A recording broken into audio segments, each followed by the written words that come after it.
globales es la prevención de las enfermedades no transmisibles, pero en general, por supuesto, todas las enfermedades que afectan a nuestra sociedad. Bueno, muchísimas gracias, Vera, por esta invitación en la importantísima, diría yo, iniciativa en el contexto de UCA, del programa UCA Saludable, y sobre todo para poder compartir con ustedes un poco sobre el tema de la actividad física y cómo esto se vincula de alguna forma con la pandemia por la enfermedad del coronavirus. Entonces vamos a tratar de resumir en un tiempo bastante breve esta temática. Bueno, para comenzar, efectivamente, mi nombre es Víctor Méndez Duzán, soy médico y he participado en algunas iniciativas que tienen que ver con la promoción de la salud y la prevención de las enfermedades. Sobre todo, el perfil que más me interesa en términos globales es la prevención de las enfermedades no transmisibles, pero en general, por supuesto, todas las enfermedades que afectan a nuestra sociedad. Entonces voy a ampliar la pantalla en este momento, voy a apagar mi cámara y voy a volver a encender mi cámara cuando termine la presentación para el ciclo de preguntas y respuestas, para que por favor, si tienen algún comentario o alguna pregunta sobre el tema como tal, la dejemos para el final de la presentación. Entonces voy a proceder a apagar mi cámara y voy a ampliar la presentación como tal.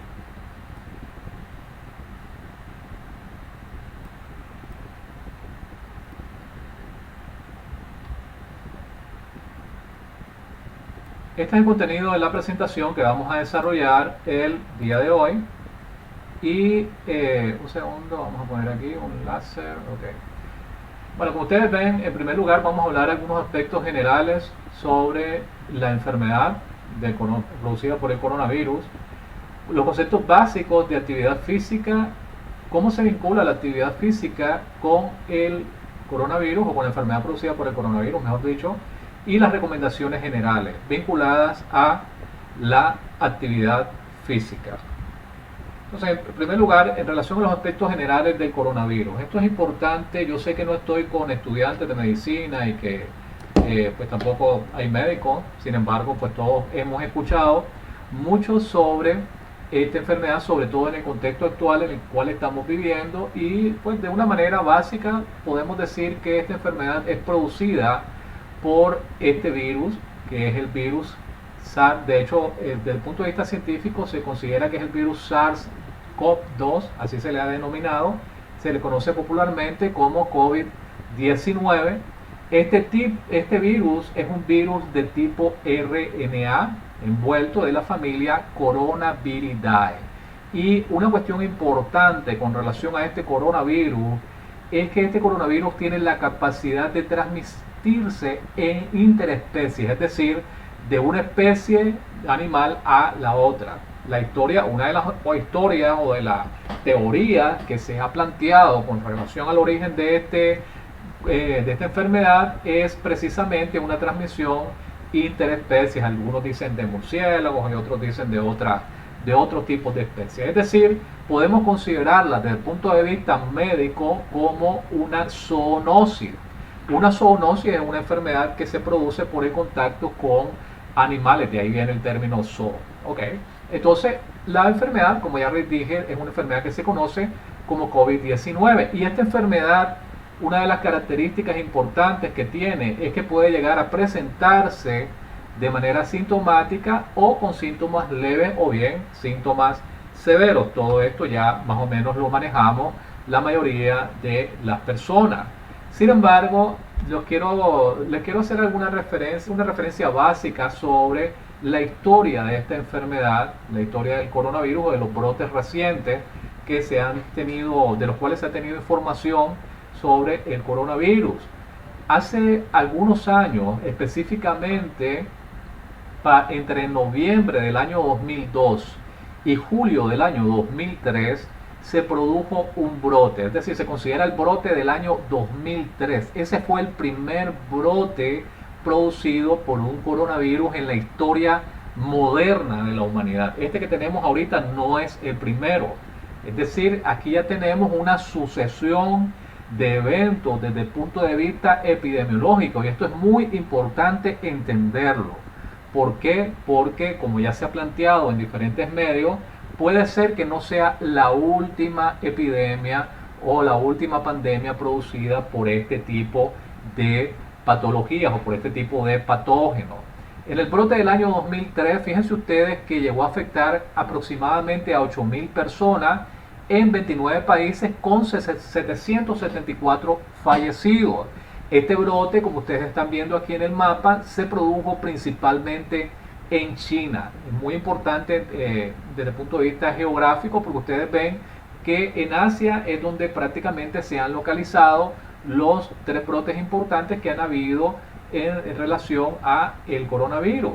Y fíjense ustedes que este brote o este evento, esta primera manifestación fue importante porque fue el punto de partida para el segundo brote, que fue el brote que vamos a ver a continuación. El segundo brote de coronavirus ya no se produjo en China, sino que se produjo en los países que se denominan los países del Oriente Medio. Principalmente se detectaron los casos en un país, ustedes saben, hay un país que se llama Arabia Saudita. Entonces aquí, si se fijan ustedes, el primer brote fue en el año 2003. En el año 2012, ya considerado como tal el segundo brote, se da la segunda manifestación de este tipo de patología. Y en este caso, en el primer caso, no lo mencioné, pero en el primer caso fue una enfermedad que se teoriza que se produjo por la transmisión por un animalito que se llama civeta.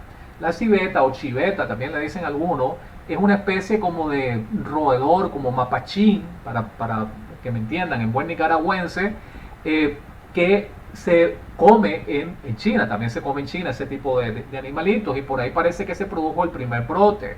En este segundo brote ustedes están viendo aquí las imágenes de un dromedario, ¿ya? Pero también se dice, bueno, fueron dromedarios o camellos.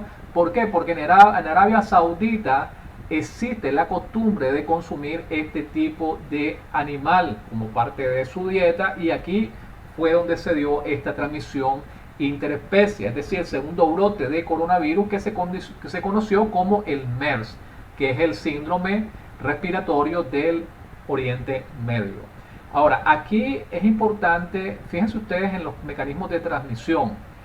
Se caracteriza por una transmisión aproximadamente un 20% entre familiares, entre personas conocidas, pero también se pone ya en relevancia el contexto hospitalario como uno de los principales lugares donde se presentan este tipo de patología. Y en relación a este virus, que fue el virus del Oriente Medio, el periodo de incubación era de 5 a 6 días. Fíjense ustedes en los síntomas. Los síntomas eran fiebre, tos, respiración corta, diarrea, complicaciones, neumonía, falla renal, etc. Si ustedes ven estos síntomas, básicamente son los mismos síntomas que tiene el coronavirus actual, y eran los mismos síntomas que presentaban o que presentó la primer brote de coronavirus en el año 2002 en China. En el primer brote y en el segundo brote no se desarrolló ningún tratamiento específico ni tampoco vacuna específica como tal. Esto es importante mencionarlo porque en algunos casos, o en las discusiones que se hacen en términos de salud pública, se dice que fue una oportunidad perdida el hecho de haber tenido estos dos brotes importantes y no haber desarrollado una vacuna como tal para este tipo de patologías, cuando ya los grandes pensadores de la salud pública y los grandes pensadores de la epidemiología estaban claros que un tercer brote iba a llegar a suceder. Una tercera epidemia iba a llegar a suceder. Esto es cuestión de tiempo. Es como se dice, ¿puede llegar a ocurrir una cuarta pandemia? Por supuesto que sí. O sea, no es que puede llegar, va a suceder. Que eso yo realmente creo que tenemos que tener en cuenta y tenemos que tenerlo presente todo el tiempo, que una cuarta pandemia va a llegar a suceder. Con las características de esta, bueno, no lo sé, eso todavía sería especular demasiado. Ok, entonces tenemos este segundo brote. Vamos a pasar a la siguiente. Ok, se me quedó aquí como trabado. Vamos a ver. Permítame un segundo, por favor. Ok, aquí estamos bien. Entonces, este segundo brote, además, no solamente se circunscribe a Arabia Saudita, sino que se extiende ya a Corea del Sur. Fíjense ustedes, ya vimos el mapa de Arabia Saudita, se extiende a Corea del Sur. Sin embargo, fíjense que realmente hubo una respuesta muy importante desde el punto de vista de las medidas epidemiológicas y se logra controlar ese brote. Sin embargo, ya hay una proporción de aproximadamente 2.000 casos con 780 muertes solamente en Arabia Saudita. Entonces esto es importante que lo entendamos para que dimensionemos posteriormente desde el punto de vista proporcional lo que está ocurriendo en este momento en el mundo. Aquí tenemos el ejemplo, aquí tenemos el mecanismo de transmisión del coronavirus. Fíjense ustedes, lo que fue el SARS y lo que fue el MERS, es decir, los dos primeros brotes, que básicamente lo que estamos viendo ahorita es básicamente lo mismo, y se especula que fue el coronavirus derivado de murciélago. Fíjense ustedes, aquí tenemos la civeta, que era lo primero que yo les estaba diciendo, la que están arriba son los animalitos que parecen como mapachines, y en la parte de abajo tenemos los camellos, tenemos los dromedarios, y esto que se dice que fue producto de consumo de carne de murciélago en China. Todavía está por ver una conclusión definitiva con relación al origen de la actual pandemia. Bueno, aquí tenemos la zoonosis, tenemos los coronavirus que viven en estos animalitos y se transmite a una primer huésped, a una primera persona, y posteriormente se disemina a nivel comunitario, considerando algunos ambientes importantes que son los ambientes de riesgo, como son los ambientes de los trabajadores de la salud. Y en este tercer brote, que es el que estamos en este momento, en esta tragedia humana que tenemos en este momento a nivel mundial, comienza específicamente, o mejor dicho, se hace oficial el 31 de diciembre del año 2019, que es cuando aparecen los primeros casos en la ciudad de Wuhan, en China. Aquí tenemos nosotros el mapa de China y la ciudad específica donde comienzan a presentarse los casos. Sin embargo, hay algunas referencias que dicen que ese brote ya tenía por lo menos 3 meses de haber ocurrido en algunas localidades de China, bueno, en particular en Wuhan, pero que no fue que en diciembre comenzó la enfermedad. Hay varias teorías, la verdad, hay teorías que especulan, etcétera, etcétera, pero al final de cuentas no tenemos en este momento la verdad absoluta. En resumidas cuentas, este es el dashboard de la Universidad de Johns Hopkins, actualizado hasta el día de ayer. Hasta el día de ayer, si nosotros comparamos en términos de proporciones con los dos primeros brotes de coronavirus, fíjense ustedes el total de casos que han habido a nivel mundial: 229.423.835 casos, con un total de 4.705.822 fallecidos. Aquí ustedes pueden consultar esta fuente, que es la fuente de la Universidad de Johns Hopkins. Todos los días están actualizando con los datos que envían los correspondientes ministerios de salud pública o las contrapartes que existen a nivel del mundo en relación a la recolección de la información, y donde ustedes ven con que está el color rojo es donde se aparece la mayor cantidad de casos. Es muy interesante este dashboard si acaso alguien quiere profundizar en relación a la cantidad de casos y muertes que han habido en relación a la pandemia actual. No tiene, por supuesto, ningún punto de comparación en relación a la cantidad de afectados y en relación a la cantidad de fallecidos como tal.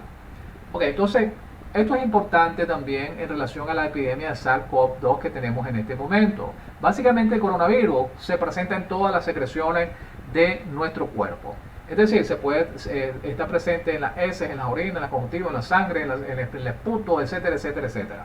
Esto, la principal vía de transmisión, todos sabemos que a través de las secreciones, a través del esputo, a través de la vía aérea, eso sobre todo el contacto cercano, que es muy importante. Uno de los datos que se tiene que considerar, por supuesto, y también el periodo de incubación. ¿Qué cosa es el periodo de incubación en medicina?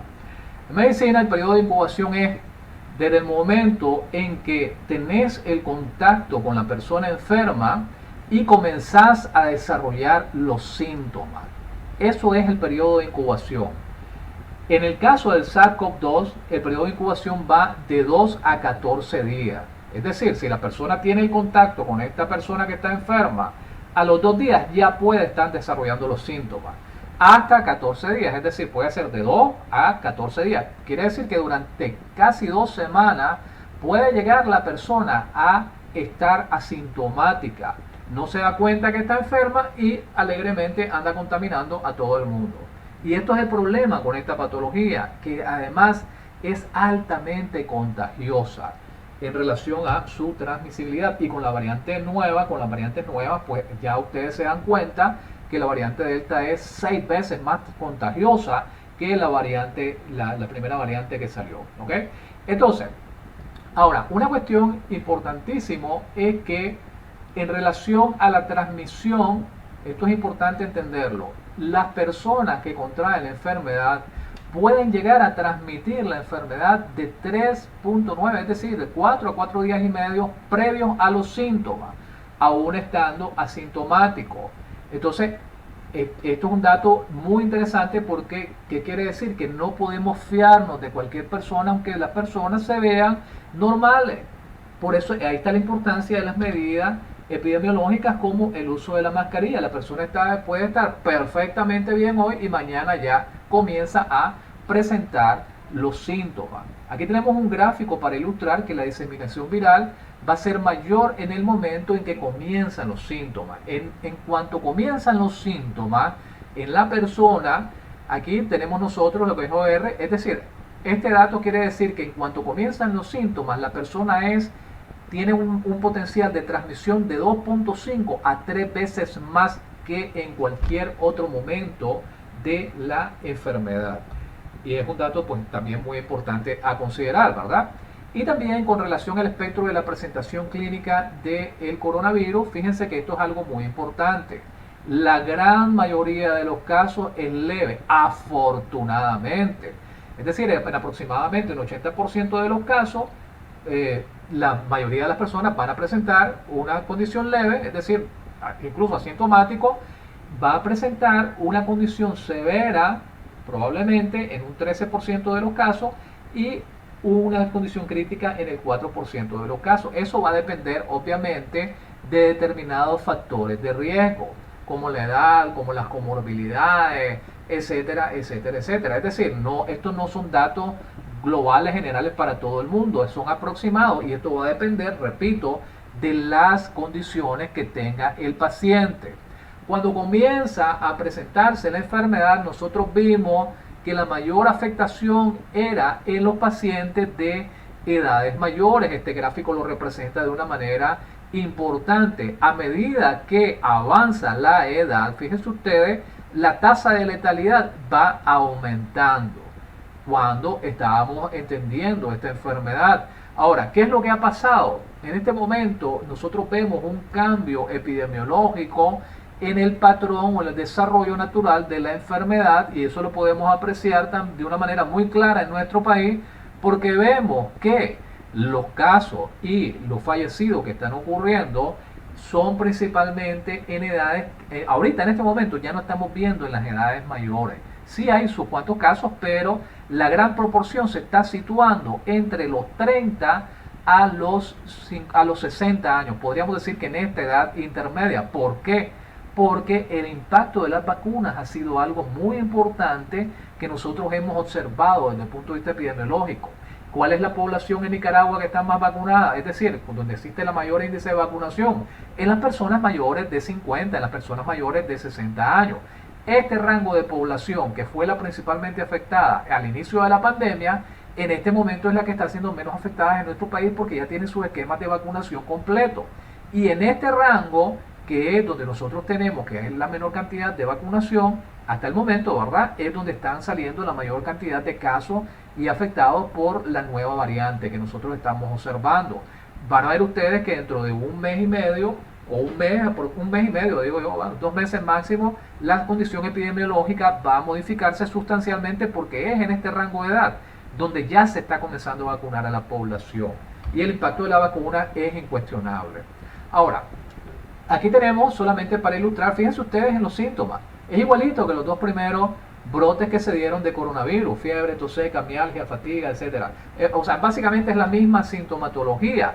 Y el problema aquí tenemos nosotros también que es el alto nivel de transmisión de la enfermedad. Entonces, nosotros tenemos aquí también algunos predictores de severidad y muerte para el coronavirus. Y aquí quiero hacer énfasis en varias cosas. Fíjense ustedes, aquí a la izquierda, en la tabla de la izquierda tenemos los predictores de severidad y en la tabla de la derecha tenemos los predictores de muerte. En los predictores de severidad, aquí ustedes ven el OR. Desde el punto de vista de la medicina, el OR es el odds ratio. Y desde el punto de vista estadístico, epidemiológico, te dice la probabilidad de asociarlo a la enfermedad que estás presentando. Si nosotros miramos la lista, ¿cuáles son los más importantes predictores de severidad? Fíjense ustedes, 6, enfermedad renal crónica, es decir, los pacientes que tienen enfermedad renal crónica tienen 6 veces más probabilidades de tener un cuadro severo de coronavirus. Los pacientes con enfermedad pulmonar obstructiva crónica tienen 5 veces más riesgo. Los que presentan enfermedad cerebrovascular 3 veces más riesgo y así sucesivamente. Fíjense ustedes, tabaquismo también casi 2 veces, la edad mayor de 50 años casi 3 veces, la diabetes mellitus 2 veces, 2.5 veces. Y en relación a la muerte, igual, el predictor de severidad, fíjense ustedes cuál es el mayor predictor de severidad. Hasta en este momento que no se había vacunado la población, el mayor era la edad mayor de 60 años, que está vinculado con lo que les estaba explicando anteriormente. Antes, si se hiciera un estudio actualizado con relación a los datos en este país, pues en relación a los datos que se están presentando por la nueva cepa o por la nueva variante, podríamos ver que este rango de la edad se modificaría de una manera importante. Ahora, también un predictor de severidad importante para los casos donde hay fallecidos son la enfermedad cardiovascular, es decir, todas las enfermedades que tienen que ver con el corazón, la hipertensión arterial 5 veces, fíjense ustedes, la persona que tiene hipertensión arterial 5 veces, tiene 5 veces más probabilidades de morir de coronavirus. Y las personas con diabetes tienen también casi 5 veces más probabilidades de morir de coronavirus. Recordemos esto de la enfermedad cardiovascular, la diabetes y la hipertensión, porque esto lo vamos a conectar con con el tema que estamos desarrollando, que es la actividad física y por supuesto su vinculación con el COVID. Ahora, ¿qué cosa es la actividad física? Esto me gusta definirlo porque muchas veces creemos que sabemos qué cosa es actividad física, pero ni siquiera los profesionales de la salud manejan bien los conceptos. Por eso es que me gusta aclararlo. Entonces, la actividad física no es más que cualquier movimiento que se produzca por los grandes grupos músculos esqueléticos. O sea, un grupo músculo esquelético o muscular, digamos, grande es el músculo de la pierna. Es decir, caminar es una actividad física, sí. Moverse de un lugar a otro es actividad física, sí. Eso es actividad física cuando pones a mover tus grandes grupos musculares. Eso es actividad física. Ese es el concepto básico de actividad física. El ejercicio no es más que una actividad física que se programa, que yo ya lo planifico y entonces ya yo controlo, ya sea la intensidad, ya sea la duración, la frecuencia. Por ejemplo, si yo digo, yo voy a salir a caminar 30 minutos al día, todos los días, ¿eso es ejercicio? Sí. ¿Es actividad física? Sí, correcto. Es actividad física porque todo ejercicio es actividad física. Sin embargo, no toda actividad física es ejercicio, eso hay que entenderlo. Cuando yo lo programo y yo lo planifico y yo le pongo una hora, le pongo la intensidad, bueno, hoy voy a caminar más rápido, hoy voy a correr más rápido, hoy me voy a mover más rápido, hoy lo voy a hacer más lento, ya eso es ejercicio, cuando ya yo lo planifico. Y tiene que tener, por supuesto, una frecuencia. Ahora, fíjense ustedes, con relación a la actividad física y el ejercicio, esto lo vamos a conectar con todo lo que acabamos de ver en relación a los predictores de severidad. ¿En qué no beneficia el ejercicio? Prácticamente en nada. ¿En qué ayuda? En todo. Miren, a nivel de nuestro sistema nervioso, de nuestra mente, potencia la capacidad cerebral, reduce la depresión, mejora de una manera significativa los problemas respiratorios, es decir, los evita, los previene, el asma bronquial, ¿A dónde afecta principalmente el coronavirus? Uno de los órganos blancos son los pulmones, fíjense ustedes. Reduce el riesgo cardíaco, disminuye la presión arterial, corrige el colesterol en sangre. ¿Cuáles eran los predictores de severidad con relación al coronavirus? Bueno, la presión arterial y las enfermedades cardiovasculares, y eso lo previene precisamente el ejercicio. Es decir, a nivel de todo nuestro organismo, el ejercicio nos va a producir un efecto de una importancia extraordinaria. Fíjense ustedes, a nivel inmunitario promueve, bueno, aquí está el estómago, pero bueno, el estómago tiene que ver en parte con el sistema inmunológico, pero aquí lo estamos poniendo o se establece también porque recuerden que también forma parte de nuestro sistema de defensa. No es que el estómago sea el sistema inmunológico exclusivo, ¿verdad? Pero sí la idea es que promueve la inmunidad en todos los sentidos. Este otro punto de aumentar la masa muscular y mejorar la postura corporal también es de extraordinaria importancia, y este punto de disminuir la incidencia de diabetes y de manera específica los accidentes cerebrovasculares es extraordinario, porque recuerden que estos eran predictores de severidad para el coronavirus, y no solamente de severidad sino de mortalidad.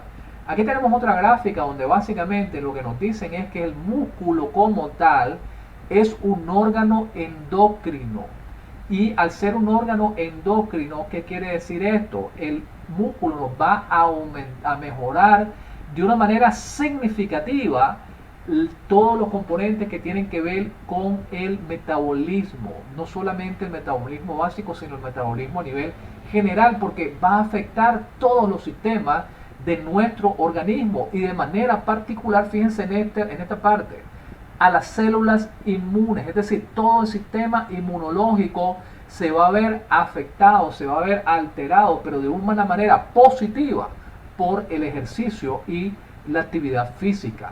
Ahora, el coronavirus en esencia es una enfermedad inflamatoria que lo que te genera es una cascada de afectación a nivel de tu sistema inmunológico, produciéndote una inflamación generalizada, y por lo tanto la afectación a nivel de todos los órganos, a nivel de los órganos blancos, pues te afecta no solamente pulmón, te afecta corazón, te afecta hígado, te afecta riñón, te afecta cerebro. Es decir, el coronavirus no se queda solamente a nivel pulmonar, eso tiene que entenderse, y tiene que entenderse de una manera muy clara, te afecta todo.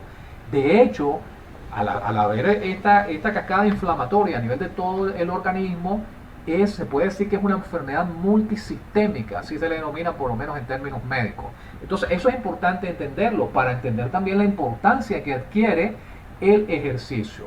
Ahora, ¿qué estamos viendo nosotros dentro de nuestra sociedad y en el mundo en general?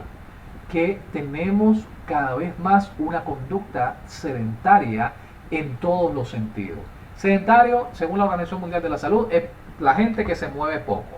Y en términos de gasto energético, en términos médicos, es cuando las actividades cotidianas no aumentan más del 10% la energía que se gasta en reposo. Es decir, más del 10% de lo que se considera el metabolismo basal. Todos estos pueden ser términos confusos, pero el término más sencillo y que yo les recomiendo para definir el sedentarismo es, en primer lugar, bueno, cuando se gasta un total menor a 150 kilocalorías. Ahí estamos enredados todavía, yo lo sé, pero fíjense ustedes en esto: cuando se gasta en actividades físicas donde no se gastan más de 3 a 4 equivalentes metabólicos. Ok, ya se lo voy a poner en palabras sencillas. ¿A cuánto equivalen 150 kilocalorías? 150 kilocalorías equivalen a moverse aproximadamente 15 minutos. 15 minutos de caminata. Así de sencillo. La persona que se mueve menos de 15 minutos al día se puede considerar una persona sedentaria. Así de sencillo. Esa es la mejor explicación en palabras simples. También, de una manera global, y varios autores han dicho que bueno, que puede ser la persona que se mueva menos de 20 minutos diarios. Pero la verdad es que puede ser entre 15 a 20 minutos diarios. Es decir, una persona que básicamente moverse 15 a 20 minutos no es nada, que se mueve menos de eso, ya se puede considerar una persona sedentaria. El problema es que la mayoría de las personas en nuestros países y en los países desarrollados tienen una alta tendencia al sedentarismo. Es decir, hay un problema global, hay una pandemia de sedentarismo, si lo queremos ejemplificar o establecer de alguna manera. Y por supuesto, en América Latina no es la excepción. Fíjense en este cuadrito. Cuando se considera, hablando en términos de paso, esto es importante y me gusta ponerlo también porque en los celulares, ahora que tenemos aplicaciones para todo, tenemos el WhatsApp, el Facebook y todo eso, también podemos instalar aplicaciones que sean útiles. Hay aplicaciones con podómetros, que son aplicaciones muy básicas, sencillas, pero muy útiles, que como todo el mundo anda en celular encima todo el tiempo, okay, aquí podemos contar los pasos que hacemos al día. Una persona se considera inactiva si tiene menos de 5.000 pasos. Menos de 5.000 pasos es el equivalente a los 15-20 minutos de los cuales ya hablábamos. Si ustedes lo quieren medir de una manera objetiva, pueden utilizar perfectamente un podómetro para saber si ustedes están siendo inactivos o si tienen un nivel bajo de actividad física, vinculándolo con lo que estábamos explicando anteriormente. Ahora, ¿por qué esto es importante? Por una sencilla razón. Resulta que la inactividad física, fíjense ustedes, se calcula que aproximadamente mueren de manera anual 3.2 millones de personas por inactividad física, solamente siendo superada por hipertensión arterial, tabaquismo, la hiperglucemia y por estas tres causas principales. Ahora, si nosotros miramos la inactividad física, ¿nos puede llegar a conducir a la hiperglucemia? Claro que sí. La principal causa de diabetes una de las principales causas es la falta de actividad física y la obesidad. Esto nos puede conducir o nos puede mejorar los niveles de tabaquismo, claro, porque si nosotros no hacemos actividad física, si somos físicamente activos, hay menos probabilidad de que condicionemos nuestras conductas hacia el tabaquismo. Y por supuesto, la inactividad física nos puede conducir a la hipertensión arterial, porque básicamente la hipertensión arterial se produce por un endurecimiento de nuestros vasos sanguíneos. La actividad física per se actúa sobre todo nuestro sistema cardiovascular, mejorando de una manera significativa la presión arterial. Y es lo primero que... ¿Sí? Ok, sí, perfecto. Ya les había explicado de qué manera importante la actividad física nos ayuda sobre todo nuestro metabolismo y aumentando o mejorando nuestra inmunidad. Ahora, una cosa es decirlo y otra cosa es comprobarlo. Resulta que en medicina, así como en todas las ciencias, siempre se necesita comprobar. Para llegar a la conclusión que caminar es importante, el simple hecho de caminar es importante para nuestra salud, se tuvieron que haber hecho varios estudios para poder hacer esa aseveración simple. O cómo influye, por ejemplo, la actividad física en relación a la diabetes. Hubo 3 estudios macro, uno en Finlandia, otro en China, otro en los Estados Unidos, para llegar a afirmar esa aseveración. Ahora, hasta el momento ustedes saben que la enfermedad por el coronavirus es una enfermedad que tiene menos de 2 años. Y pocos estudios se habían hecho vinculados en relación a la actividad física. De hecho, no había ninguno vinculado específicamente con el COVID. Entonces, ya tenemos en estos momentos 2 estudios que salieron recientemente este año. Uno salió en agosto y el otro salió en abril de este año. El primer estudio del cual nosotros queremos hacer referencia es un estudio que se hizo en los países anglosajones, donde se agarró a una población de aproximadamente 50.000 individuos. Ahora, ¿cuál era o cómo se denominó este estudio? Bueno, lo que ellos se plantearon era si la inactividad física estaba asociada con un mayor riesgo en relación a los resultados para el COVID-19. Ellos decían, bueno, las personas que son inactivos tienen más riesgo de llegar a presentar el coronavirus en su forma grave o en su forma severa. Y entonces, bueno, ellos llegaron y compararon las tasas de hospitalización en primer lugar. Es decir, porque recuerden lo que habíamos dicho al inicio, la mayor parte de las personas con coronavirus son personas que tienen o que son asintomáticas. Después están las personas que presentan algún nivel de severidad que pueden llegar a ser ingresadas a un hospital o no. Y las personas que definitivamente son ingresadas y que algunas van a ir a la unidad de cuidados intensivos. Entonces, ¿ellos qué fue lo que hicieron? En esas casi 50.000 personas, agarraron y compararon las tasas de hospitalización las tasas de admisión a las unidades de cuidados intensivos y también compararon las tasas de mortalidad en estos tipos de pacientes. Entonces ellos clasificaron a los pacientes en pacientes que eran inactivos completamente o consistentemente inactivos, que hacían algo de actividad física y que definitivamente cumplían con las recomendaciones básicas de actividad física. Es decir, esos 50.000 los clasificaron en 3 cohortes: los inactivos, los que hacían algo de actividad física, y los verdaderamente activos desde el punto de vista físico. ¿Cuál fue la conclusión más importante con relación a este estudio? Básicamente la conclusión decía que las personas que seguían o cumplían con las recomendaciones básicas de actividad física reducían de una manera significativa los resultados vinculados a el coronavirus, hablando en cuanto a las tasas de hospitalización o las tasas de ingresos a las unidades de cuidados intensivos. O sea, esa fue la conclusión más importante. De una manera simple y sencilla, hacer actividad física te puede llegar a proteger de una manera extraordinaria en el caso de que contraigas la enfermedad producida por el coronavirus. Ellos recomendaban que la actividad física debería de desarrollarse como parte de las campañas de salud pública por los diferentes estados a nivel del mundo, porque esta es una enfermedad que se está presentando en todos lados. Ahora, el otro estudio muy importante, bueno, también les quiero decir que si ustedes quieren consultar estas investigaciones, pueden ir al British Medical Journal. Estas dos publicaciones están ahí en el British Medical Journal, específicamente del área de deporte, porque en el British Medical Journal, igual que en el Lancet, ustedes encuentran un montón de revistas. Entonces aquí ustedes ven que estas dos publicaciones pues se hicieron en esta revista, que es una revista muy prestigiosa desde el punto de vista médico a nivel mundial, de medicina del deporte y el deporte en general. Ahora, en la otra investigación que vincula de alguna forma la actividad física con el coronavirus, esta investigación realizada por Wong et al., donde ellos se plantearon lo siguiente.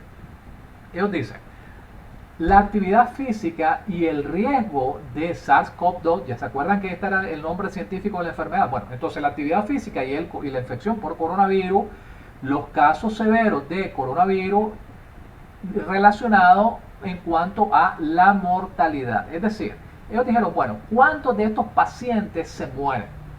¿Y cuántos de estos que hacen actividad física o cumplen algún papel de la actividad física en relación a las tasas de muerte? Y este estudio se desarrolla principalmente en la Corea del Sur. Fíjense ustedes, y miren ustedes algo muy importante. Ellos comienzan a darle seguimiento aproximadamente a más de 200.000 personas con relación a este estudio. Es decir, personas que se les estaba haciendo exámenes, etcétera, que se les hacían las pruebas, las PCR, etcétera, etcétera. Y aquí el propósito del estudio era determinar de una manera puntual cuál era la asociación entre esta actividad física y el riesgo de coronavirus, la infección y las consecuencias fatales o las consecuencias graves que podrían haber en relación al coronavirus. La conclusión de este estudio te dice o te reconfirma lo que ya habíamos planteado anteriormente en el estudio anterior. Dos estudios que se publican con solamente 2 o 3 meses de diferencia. Los adultos que practican de una manera importante la actividad física tienen una probabilidad disminuida o una probabilidad o una mayor protección con relación a las infecciones por la enfermedad producida por el coronavirus, y por supuesto no solamente en cuanto a la morbilidad, sino también en cuanto a la mortalidad, es decir, no solamente los casos de enfermedad, sino los casos de muerte. Esa es la conclusión más importante. Ahora, ellos también igual vienen y sugieren que todos los estados deberían de promover como parte de las campañas de salud pública el desarrollo de la actividad física, considerando todos los beneficios que tiene. Esto, de una manera básica, vamos a expresarlo aquí.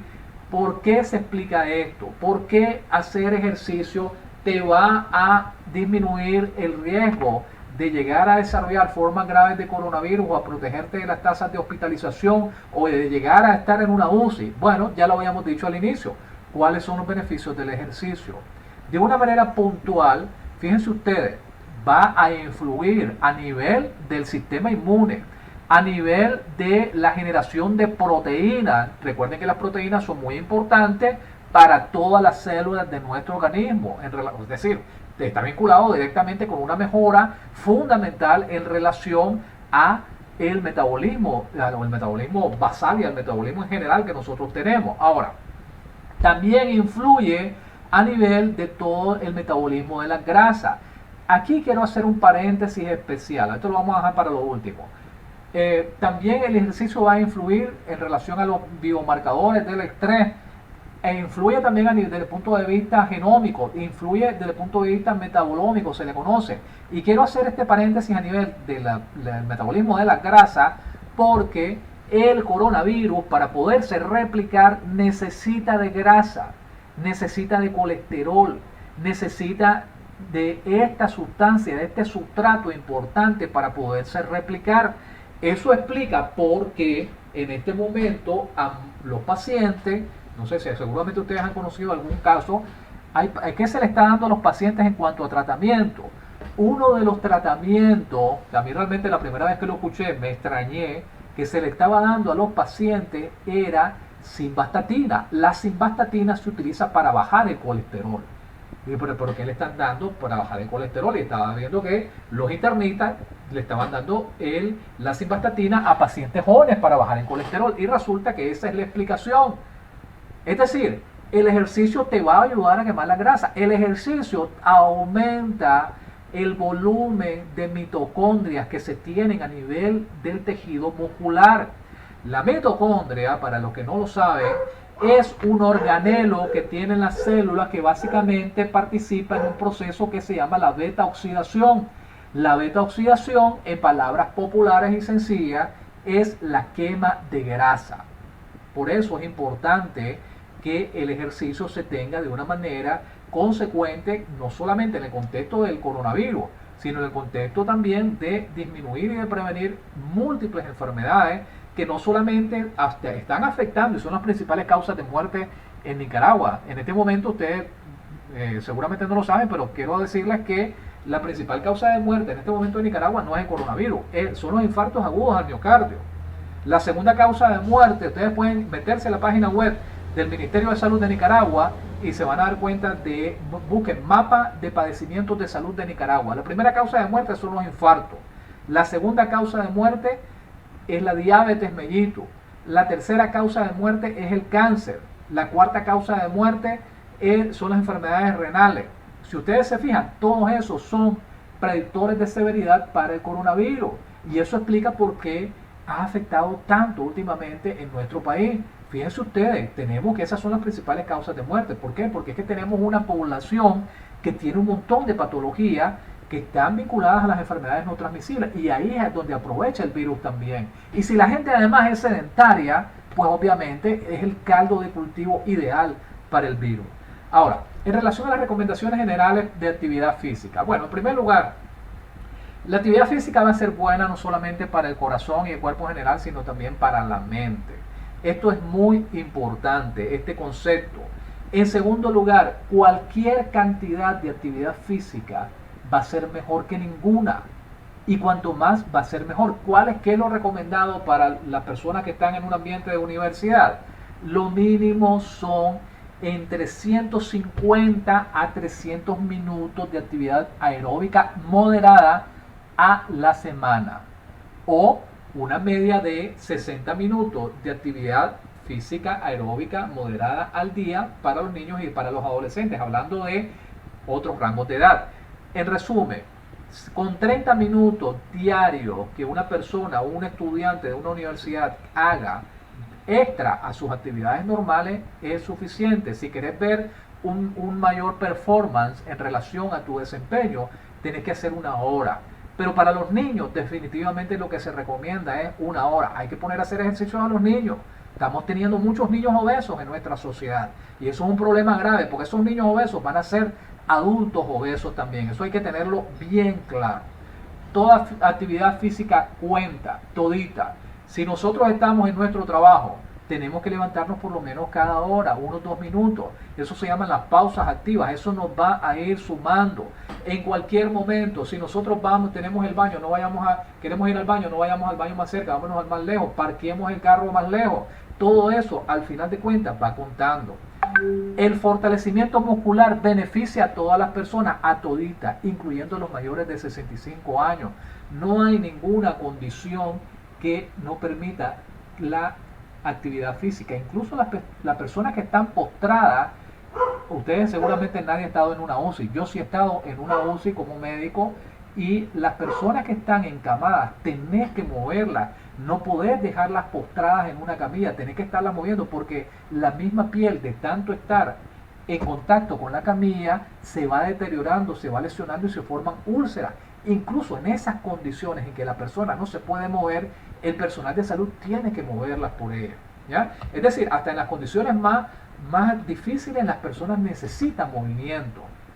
Todas las personas pueden beneficiarse de incrementar la actividad física y reducir los hábitos sedentarios, por supuesto. Y esta recomendación también va para las mujeres embarazadas, las personas con discapacidad, con afecciones crónicas. Es decir, nadie se salva de hacer actividad física, todo el mundo debería hacerlo. Fíjense ustedes en esta infografía también derivada del British Medical Journal. Durante la pandemia, esto ya es específicamente con relación al coronavirus, un análisis que se hace. Durante la pandemia se logró observar que las personas per se ya eran sedentarias, pero durante la pandemia se disminuyó de una manera importantísima la actividad física, hasta en un 33%. Eso es demasiado. Y el tiempo de permanencia sentado, que es el sitting time, aumentó en casi un 30%. Eso es una condición importantísima, porque claro, o sea, muchos nos estamos cuidando, no todos desafortunadamente, y hay que permanecer más en la casa. Sin embargo, eso no es una excusa para no hacer actividad física.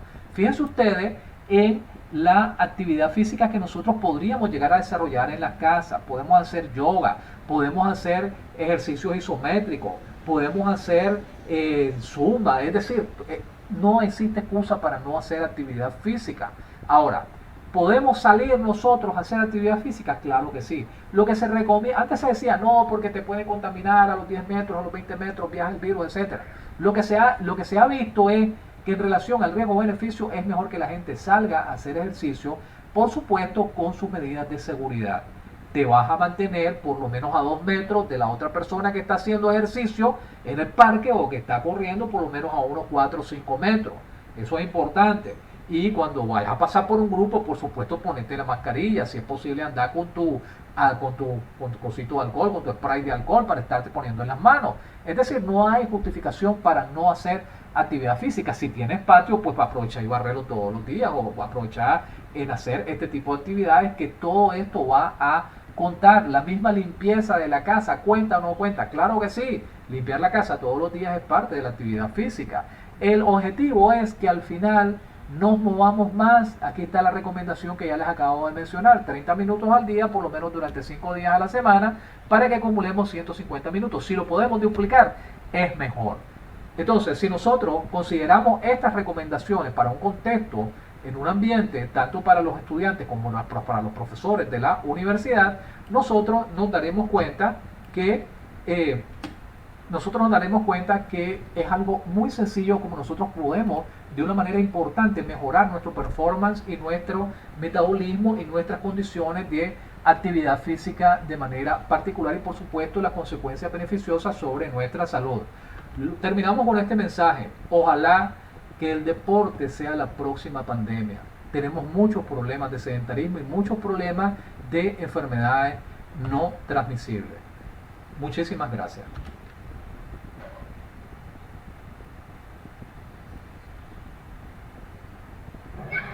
Muchas gracias, Víctor. Entonces vamos a dejar un espacio ahorita para si hay algún comentario, preguntas. Es el momento para hacerlo. Yo tengo una, Víctor. Sí. ¿Qué recomendaciones les darías digamos, a los profesores o especialmente a los estudiantes que tienen que, ahora que estamos en teletrabajo, las clases están prácticamente en línea, tienen que pasar bastante tiempo frente a la computadora? ¿Qué recomendaciones les darías como para, o tips que les darías para que ellos puedan moverse más? Correcto. Algo básico, ahora que... sí, correcto. Algo básico que podemos hacer, hay varias aplicaciones que se pueden instalar, ya sea en la computadora o ya sea en el celular, como recordatorios. Hay uno que se llama Stretchly. Esa es solamente un ejemplo, hay varias. Pero entonces esas aplicaciones, ¿qué es lo que hacen? Uno las descarga, las programa y uno dice, quiero que me estés avisando cada 30 minutos, cada hora, y me hagas que tengo que hacer una pausa activa. Porque muchas veces, lo digo porque yo también doy clases en las universidades, y estamos trabajando y nos concentramos tanto que pasan 1 o 2 horas y no nos levantamos del asiento. Entonces esta aplicación lo que hace es que te manda un mensaje en toda la pantalla y te dice, es tiempo de levantarse durante 1 minuto, durante 2 minutos. O sea, levantarse puede ser en el mismo lugar, puede ser que de repente haga una pequeña caminata en el cuarto o en el lugar donde se esté tomando la clase o impartiendo la clase. Esas aplicaciones funcionan de una manera importante. De hecho, en otros países lo tienen ya estandarizado de manera institucional. Incluso en la UCA no sé si lo hacen, que se podría a través del servidor de la universidad, cuando regresen a la universidad o los que estén en la universidad, que cada cierto tiempo la aplicación les está mandando el mensaje, de tal manera que la persona de manera obligatoria tiene que levantarse de su sitio para poder tomarse ese receso de 1 a 2 minutos, que es lo que se recomienda, 2 minutos cada hora por lo menos. Si se puede cada media hora está bien, pero si no cada hora por lo menos de 2 a 5 minutos. ¿Cuál es el problema con el periodo de permanencia sentado? Fíjense que hay otro estudio que no se lo presenté ahorita, por cuestiones de tiempo también, que dice que aunque sea físicamente activo, es decir, que puedes salir en la mañana 30 minutos o 40 minutos a hacer tu caminata, etc. Pero si el resto del día pasas 8 horas sentado de manera continua, ese beneficio que estás haciendo con la caminata se va a disminuir drásticamente. ¿Por qué? Porque permanecer demasiado tiempo sentado. Y el problema de estar sentado es que tu bomba cardíaca se ve afectada de una manera importante. Entonces, al ponerte de pie, tu corazón se activa y se activa tu sistema cardiovascular. Eso en relación a las personas que desde el punto de vista del trabajo. Sin embargo, también se pueden programar caminatas. Caminar es barato, es gratis y no es complicado. Siempre y cuando, por supuesto, guardando las recomendaciones del caso. Es decir, yo puedo salir aquí, yo salgo a caminar todos los días y yo camino aproximadamente 10 kilómetros diarios. ¿Qué es lo que hago? Yo me voy con mi tapaboca, me voy con mi alcohol y me voy a caminar en lugares donde yo sé que no hay mucha gente. Y si me encuentro gente, trato de mantenerla por lo menos a 3 metros de distancia. Es decir, 2-3 metros donde yo sé que no me voy a topar con ese factor de riesgo. Eso es lo que estoy haciendo ya desde hace bastante tiempo. Y es lo que mucha gente en otros países sale a hacer a los parques. Es decir, en otros países, por ejemplo, incluso en Italia, en España, en esos lugares donde ya vimos las imágenes dramáticas de todo lo que ocurrió en los mismos Estados Unidos, no le están prohibiendo a la gente ir a hacer ejercicio. Lo mejor es hacer el ejercicio al aire libre, porque ya se ha logrado identificar que es cierto que el virus, para poderse transmitir, necesita más bien un espacio cerrado o una cercanía en relación a la persona para poderse transmitir de manera efectiva. Entonces, al aire libre la probabilidad es bastante reducida. Eso es importante decirlo. Ahora, estaba viendo también que alguien preguntaba sobre lo de los espacios, las personas que asisten al gym. ¿Es correcto que realicen ejercicio con mascarilla puesta? Las personas que van al gimnasio, yo les podría decir 2 cosas. Hay que tener cuidado con los gimnasios. Los gimnasios son ambientes cerrados. Por lo tanto, es un factor de riesgo adicional. Hay que ver qué tipo de gimnasio es el que va. En ese gimnasio se guardan las recomendaciones del caso. Realmente todas las personas son aseadas, porque puede ser que de repente vos lleves tu toallita, lleves tu alcohol, pero el resto de la gente no. ¿Qué te recomendaría? Si no ese es el caso, no sigas yendo a ese lugar. ¿Por qué? Porque tenés un alto riesgo de llegar a contraer la enfermedad, porque es un ambiente cerrado. Ahora, no solamente en el gimnasio, porque la pregunta iba directamente para lo de las mascarillas, no solamente en el gimnasio, sino en los espacios. Cuando uno está, por ejemplo, corriendo. Si yo voy a correr, yo me quito la mascarilla. Yo no uso mascarilla cuando corro. ¿Por qué? Porque hay un alto riesgo de un problema de carácter respiratorio al estar consumiendo demasiado dióxido de carbono. Entonces no se recomienda utilizar la mascarilla si estás haciendo ejercicios de alta intensidad o ejercicios que impliquen un alto funcionamiento de tu sistema respiratorio. Pero si realmente lo que estás haciendo es un ejercicio de intensidad baja o moderada, no vas a tener ningún problema con la mascarilla. ¿Ya? En ese sentido, lo del uso de la mascarilla, porque por ejemplo, si yo voy a estar solamente sentado, entonces que voy a hacer un ejercicio de alta intensidad que implique una alta frecuencia respiratoria, probablemente no, entonces la puedo utilizar. Lo que sí es que eso va a depender del nivel de intensidad del ejercicio. Las personas que corren definitivamente no deberían de utilizar la mascarilla. Tuvo un familiar que le dio COVID antes de la enfermedad, no hacía ejercicio. ¿Cómo es recomendable que inicie su actividad física? Bueno, esto es una pregunta importante porque fíjense ustedes, es una pregunta importante, porque poco se habla de la fisioterapia, poco se habla de la fisioterapia post-COVID. De esto aquí básicamente es nulo con la conversación. Aquí la conversación se limita solamente a los casos y a la mortalidad. Pero realmente, ¿qué pasa con las personas que tuvieron COVID? Se ha observado que el COVID te deja en algunos casos deja lesiones y deja lesiones orgánicas. ¿Qué quiere decir eso? El coronavirus no para todos los casos, esto lo aclaro, pero en algunos casos te puede llegar a afectar desde el punto de vista estructural, desde el punto de vista orgánico. Es decir, por ponerles un ejemplo, hay personas que el coronavirus les afectó el sistema cardiovascular y el corazón se les dañó. Entonces quedan con una insuficiencia cardíaca. Por eso es importante que cuando la persona pasa su periodo de enfermedad hay que hacerle otro tipo de exámenes, no que ya se recuperó, no. Deberían de hacerle un electrocardiograma. Eso es independiente de la edad. Ya tengas 60, 65, 25, tenés que hacerte un electrocardiograma para ver si no hay alteración del ritmo. Tenés que hacerte pruebas de sangre para ver si realmente no hay una malfunción a nivel renal. Por ejemplo, con una creatinina ya se puede determinar si la función renal no fue afectada, pero poco se habla de las lesiones crónicas que está dejando el coronavirus. Entonces, en el caso de la persona que ya le dio COVID, hay que valorar varias cosas. Primero, ¿está asintomático todavía? ¿Ya no está asintomático? Esa persona, ¿con qué problema quedó? Si realmente quedó con algún problema o si realmente no quedó con ningún problema. Yo lo que le recomendaría es que antes de comenzar a pensar en un buen sistema o en un buen ritmo de actividad física y ejercicio, debería de hacerse una valoración, en primer lugar, cardiológica, es decir, mínimo un electrocardiograma. Si tuvo coronavirus y tuvo una situación seria, que se haga un electrocardiograma para que eso lo valoren para ver si no hay ninguna alteración de ritmo y que eso no vaya a tener ningún problema. En el caso, por ejemplo, que de repente se emocione, comience a correr o comience a desarrollar ejercicios de intensidad moderada. Y por supuesto, si es el caso de la persona que está recién saliendo de lo del COVID, que haga fisioterapia respiratoria. Eso es muy importante. La fisioterapia respiratoria, eso va a depender en relación a la pregunta de cuál fue el nivel de afectación y el nivel de severidad. Como les dije, afortunadamente la mayoría de los casos de coronavirus son casos leves. Dice, hay una pregunta, si una persona que tiene una infección renal frecuente previo a la pandemia, ¿puede el ejercicio mejorar el funcionamiento de sus riñones? Y que si medicándose para reducir la afectación en los riñones no incurre en riesgo si se aplica la vacuna AstraZeneca. A ver, aquí hay varias cosas. Lo primero, una persona que tiene infección renal frecuente, ¿puede hacer ejercicio? Claro que sí. Puede hacer ejercicio. Obviamente yo no le voy a recomendar de que haga una maratón, porque eso sería contraproducente.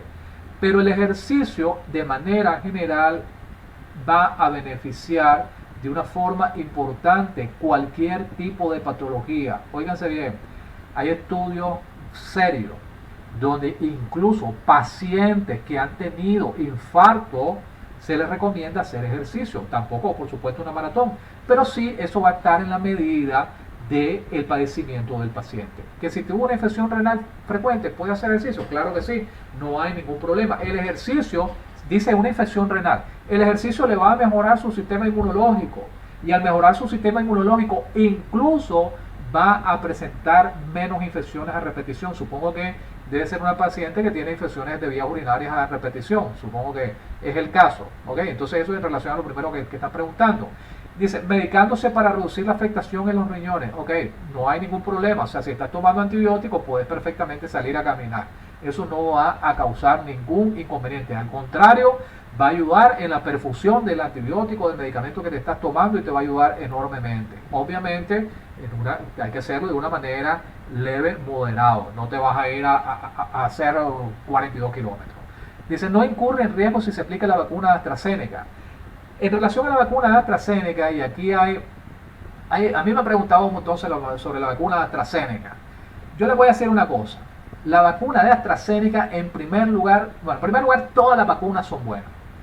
Todas las vacunas que se están poniendo ahorita para el coronavirus, ya sea la Sputnik, ya sea la Pfizer, ya sea la Janssen, ya sea la Covishield y la AstraZeneca, todas las vacunas está comprobado que tienen un nivel de eficacia lo suficientemente importante desde el punto de vista de la salud pública como para recomendar que se apliquen. Es decir, desde el punto de vista de la salud pública, seguramente ustedes no manejan esta información, pero desde el punto de vista de la salud pública, una vacuna que tenga más de 50% de eficacia, ya esa vacuna se considera buena.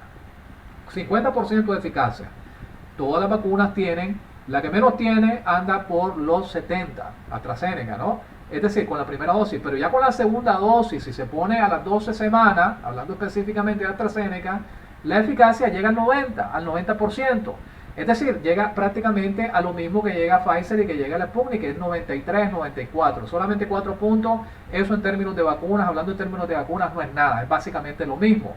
Lo que sí es importante es que todas van a prevenir de una manera entre un 98, algunos dicen 100%, pero en medicina nada de 100%, nada. En la vida nada de 100%, siempre hay excepciones. Pongámosle 98, 99% de probabilidades de llegar a presentar casos graves en relación a las formas graves del coronavirus. Eso sí está demostrado en varios estudios que se han hecho, no solamente en Inglaterra, sino también en Sudamérica, en Corea, etcétera, etcétera, en los mismos Estados Unidos. Entonces, que si puedes ir a hacer o no puedes ir a hacer ejercicio si te pusiste AstraZeneca, bueno, yo te diría, si es el mismo día, en el mismo día hay muchas personas que presentan unas reacciones importantes como fiebre, como mialgias, es decir, dolor muscular, hay algunos que presentan diarrea, etcétera. Ese mismo día que te sentís mal así, no. Pero lo que sí está descrito es que, y efectivamente, más del 95% de los casos, todos esos síntomas cesan a las 48 horas. Después del segundo día ya no vas a tener nada de que te pusiste la vacuna. Entonces, después de que te pusiste si ya estás sin síntomas, pues perfectamente te puedes ir a hacer tu caminata, etcétera. En mi caso particular, yo me puse AstraZeneca. Yo me la puse y el mismo día yo estaba saliendo a caminar. Yo no tuve ningún problema, no tuve ninguna reacción, gracias a Dios, etcétera, etcétera. A mi mujer sí le dio un montón de cosas y pues ella tuvo mal 2 días. Pero en mi caso no, yo seguí caminando igual, sin problema. Entonces sí, se puede, dependiendo del caso, por supuesto, se puede ir o practicar el ejercicio. ¿Ok? Una última consulta, se ha escuchado que para estos tiempos no se recomienda el consumo de azúcar.